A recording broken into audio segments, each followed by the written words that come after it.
Hola amigos, muy buenas tardes, bienvenidos a Argumentos. Soy Rosa Colmenares y les doy la bienvenida a este espacio donde revisamos el panorama político nacional, siempre desde diferentes aristas, para que usted en casa pueda tener una perspectiva crítica de los hechos y de los acontecimientos. Escuchamos diferentes visiones, diferentes argumentos. Vamos a iniciar de inmediato revisando las declaraciones emitidas el día de ayer por el jefe de Estado en su programa Con Maduro Más, en medio de las circunstancias actuales, la inhabilitación o la decisión del Tribunal Supremo de Justicia de inhabilitar a María Corina Machado por 15 años más, igual a Enrique Capriles Radonsky. Recordarán ustedes que de estas 9 solicitudes, aproximadamente 7 políticos venezolanos fueron habilitados, pero en el caso de María Corina Machado y Enrique Capriles no, lo que ha generado una serie de reacciones. Respecto a las reacciones suscitadas, el presidente Nicolás Maduro dijo que fue la oposición venezolana quien incumplió el acuerdo de Barbados. Y vamos a revisar cuáles son los argumentos del mandatario para decir que es la oposición quien incumple. Se firmó algo que se llamó el mecanismo. Más o menos lo llamaron así, ¿verdad, Silvia? El mecanismo, que era una vía para resolver un conflicto que tenía la propia derecha sobre gente que ha cometido delitos graves contra la paz de la República, que ha pedido sanciones, que ha pedido invasiones, o gente que ha cometido delitos de corrupción que tenían medidas de inhabilitación por parte de las instituciones de Venezuela. Entonces, bueno, hicieron una pataleta. Le dijimos, para resolver la pataleta de ustedes, vamos a firmar un mecanismo. El mecanismo, Karen, te puedo decir aquí, entre tú y yo, el mecanismo lo redactó la propia oposición.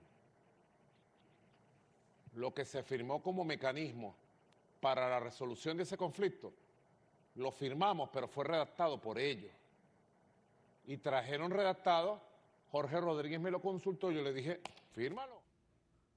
Bueno, decía el mandatario que fue la misma oposición que redactó ese acuerdo de Barbados, donde se comprometían a aceptar la decisión del Tribunal Supremo de Justicia y que al no aceptarla, de esta forma están incumpliendo. Seguimos con las reacciones, pues también Estados Unidos se pronunció ante esta decisión del TSJ.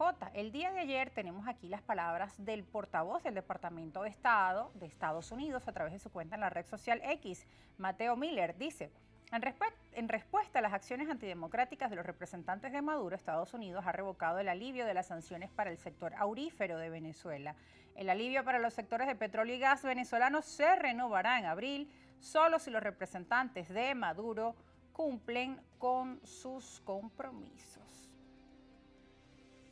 Y vamos a ver otras de las respuestas y reacciones que se han venido suscitando. Por otro lado, la vicepresidenta Delcy Rodríguez también emitía su visión en respuesta al portavoz del Departamento de Estado de Estados Unidos y también en referencia a las declaraciones de ayer de John Kirby. Decía la vicepresidenta Rodríguez que de concretarse el restablecimiento de las sanciones, se revisaría cualquier mecanismo de cooperación que se mantenga. Particularmente se refería también al tema migratorio, que no se aceptarían la repatriación de los migrantes venezolanos de Estados Unidos. Decía que Venezuela rechaza el grosero chantaje, lo califica como un chantaje y ultimátum manifestado por el gobierno de Estados Unidos. Dijo, si dan el paso en falso de intensificar la agresión contra Venezuela, a partir de este 13 de febrero, quedarían revocados de manera inmediata los vuelos de repatriación de migrantes venezolanos. Y hace minutos también se produjeron reacciones de Jorge Rodríguez, jefe de delegación del gobierno dentro de estos acuerdos de Barbados y también presidente de la Asamblea Nacional. Vamos a revisar partes de sus declaraciones. Kirby, métete tu ultimátum por donde te quepa. Acá hay un pueblo valiente, acá hay un pueblo digno, acá hay un pueblo decente, acá hay un pueblo democrático. Y vamos a las elecciones presidenciales en el año 2024. Que sea el pueblo el que elabore el cronograma y se lo presente al Consejo Nacional Electoral. Que sea el pueblo el que decida cuándo son las elecciones presidenciales. Que sea la sociedad civil, que sea el pueblo organizado el que defina la fecha exacta en que se realizarán las elecciones presidenciales. Y allá ellos si se quieren inscribir o no se quieren inscribir. Bueno, tenían ustedes allí parte de las declaraciones de Jorge Rodríguez hace momentos dentro de la Asamblea Nacional, quien no solo es el presidente de la Asamblea, sino también funge como el jefe de la delegación del Gobierno Nacional. Y antes de seguir con otros elementos que tenemos acá en pauta, que también son importantes en medio de esta dinámica, es importante analizar estas declaraciones que se han producido y que son de última hora. Por ello, en nuestros estudios nos acompaña Rafael Simón Jiménez, dirigente político, pues también formó parte del Consejo Nacional Electoral en el pasado, pues ha tenido una destacada trayectoria como político en nuestro país, como escritor también. Muchas gracias por estar con nosotros, profesor. No, un placer siempre, Rosa. Bueno, hay mucho que analizar. Esta dinámica informativa del año 2024 pues ha ido moviéndose con el tema de las sanciones, el alivio de las sanciones.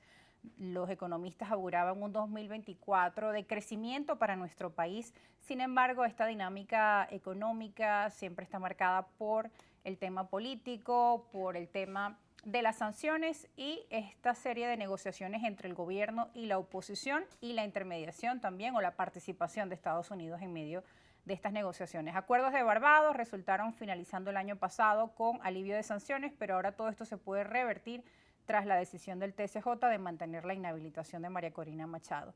¿Cuáles deben ser los escenarios previstos para el actuar de la oposición, las estrategias que debería tener la oposición y cuáles deberían ser también las estrategias del gobierno? Porque a nadie en este país le conviene nuevamente que haya un retroceso en cuanto al tema del alivio de sanciones. Fíjate tú, Rosa, lo primero que tiene que precisar el gobierno es qué tipo de elecciones presidenciales quiere. El cronograma electoral tiene que hacerse, digamos, lo tiene que hacer el Consejo Nacional Electoral. Todo eso es gamelote, por decirlo de una manera, que el pueblo. Ahora, eso es lo que te indica a ti, porque ellos no dan puntadas sin dedal. Tú puedes deducir, bueno, ¿por dónde vienen? En Venezuela hay una institución, que es el Consejo Nacional Electoral, que es el que se encarga de fijar el cronograma electoral. De paso, hay unos plazos que da la propia ley electoral en los cuales el apresto electoral debe llevar por lo menos 6 meses antes, es decir, que debe anunciarse una fecha y en función de esa fecha un cronograma con todas las fases que implica el proceso. Pero lo primero que tiene que clarificar el gobierno, te repito, es qué tipo de elecciones quiere. Si quiere unas elecciones libres, competitivas, yo no diría, porque todos esos atributos que se le piden al gobierno de elecciones limpias, elecciones igualitarias, elecciones supervisadas, eso no va a ser posible mientras el chavismo esté en el poder. Todo el mundo sabe el ventajismo, el abuso de poder, la utilización de los recursos públicos, y eso va a seguir. Pero hemos demostrado que el agotamiento del gobierno es de tal naturaleza que en esas circunstancias se puede derrotar, y venimos de derrotarlo en varias oportunidades, no solamente en el 2015, que ya pareciera una fecha lejana, acabamos de ganar 100 alcaldías, y perdimos 16 gobernaciones, no por el método electoral ni por chanchullos electorales, porque no fuimos capaces de ponernos de acuerdo. Entonces, es importante que el gobierno precise si quiere elecciones medianamente competitivas, me atrevería a decir yo, o si quiere unas elecciones al estilo Nicaragua, con inhabilitación de todo el que se atraviesa en el camino, con inhabilitación, con sanciones, con toda esta situación que hace imposible una competencia democrática. Entonces, esa es la primera clarificación que tiene que hacer el gobierno, porque el inicio del año, con acciones represivas, tomando medidas incluso contra dirigentes políticos, contra miembros del comando de María Corina Machado, que no tienen ninguna implicación en ninguna de estas cosas. Yo particularmente, mira, me quiero referir, porque conozco desde hace muchísimos años, el caso del profesor Víctor Venegas de Barinas, que es un director, un jefe magisterial, jefe sindical magisterial, y que en absoluto su único delito ha sido defender los intereses de los educadores, que todo el mundo sabe que están mal pagos, que están abandonados por el gobierno, que están en situaciones precarias. Y aprovecho, por cierto, a Nicolás Maduro, el presidente, que en el pasado fue luchador por la libertad de los presos políticos y fue luchador por los derechos sindicales, como sindicalista de los trabajadores, para pedirle la libertad del profesor Venegas, porque tengo la seguridad de que el profesor Venegas no está involucrado en nada de esto. Pero vamos a la realidad. Yo creo que tenemos que poner, la oposición también tiene que poner los pies sobre la tierra, porque estamos viendo una película repetida. Yo decía hoy, hay un viejo adagio que dice que el ser humano es el único animal que choca 2 veces con la misma piedra. Sí. Como soy llanero, mira, en Barinas, mi pueblo, siempre ponen el ejemplo de las mulas de carga del animal, que cuando se ha desbarrancado por mira, no vuelve a pasar por ahí ni que la maten a palo.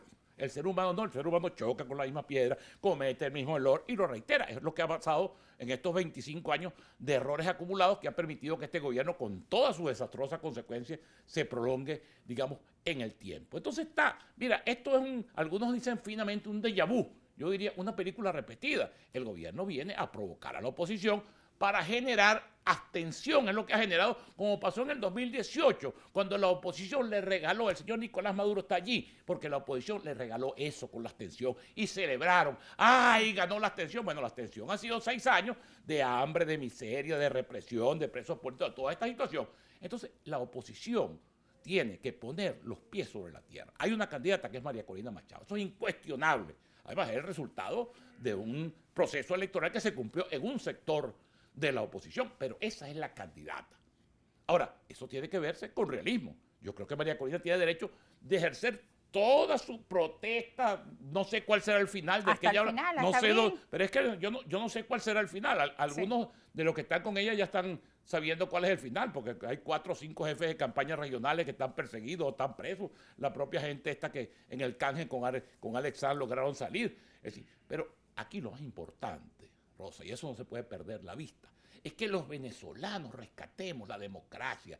El rescate de la democracia tiene que ser un valor que tiene que estar por encima de cualquier consideración personal. Aquí no se pueden anteponer personalismo, protagonismo, por legítimos que sean. Nadie le puede discutir a María Corina Machado ni su liderazgo, ni su legitimidad, ninguna de esas cosas.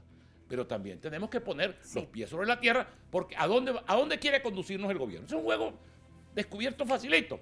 A la abstención, no presionar para que el final, que ya lo hemos visto, para que el final sea, tenemos que ir a una para pausa, que el final profesor. sea el final que el gobierno quiere, del que habla María Corina Machado, es que se llame a la abstención. Y yo creo que, mira, el candidato es una consigna que yo he popularizado. El candidato es el voto. Ese es el verdadero candidato, el voto. Profesor Rafael Simón, pausa, nos vamos con estas declaraciones. El candidato es el voto, la importancia de la participación ciudadana. ¿Cómo lograrlo? ¿Cómo motivar a la población en medio de estas circunstancias? Porque, como usted menciona, este tipo de estrategias pues llevan al desánimo, a la desesperanza, a la abstención. Como decía el profesor Rafael Simón, son películas que ya hemos visto el final y que ya sabemos lo que no deberían hacer los protagonistas de la película, pero aún así lo vuelven a hacer y bueno, es lamentable. Vamos a una pausa en nuestras cuentas en redes sociales para que ustedes también participen e interactúen con nosotros, @argumentos_gbnx, @argumentosgb en Instagram. Breve pausa porque tenemos muchos temas que seguir analizando. Ya volvemos.